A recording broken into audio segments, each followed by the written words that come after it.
Sabi po dyan, sacred word. Lahat ng tao sa paningin ng Diyos ay pantay-pantay. Walang mayaman, walang mahirap, walang sabi mo milyonaryo ka o dukha ka, ano yung type ng buhay mo, ikaw ba ay sabi mo nang ikaw ay malaya, yung iba nasa kulungan. Ang Diyos pantay ang tingin sa atin. Okay, lahat tayo napakahalaga sa harapan ng Panginoon, sa mata ng Panginoon. Lahat tayo na nagkasala ka man, ano man nangyari sa buhay mo, nagkamali ka man, ano pa, pasamain mo pa ng konti.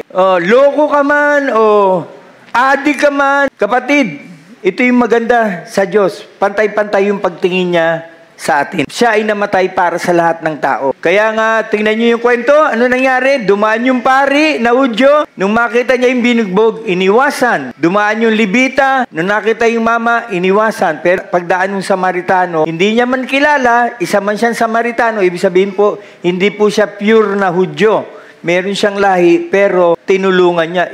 Ganun si Lord sa atin. Hindi siya nagtatangi ng tao. Lahat tayo mahalaga sa Diyos.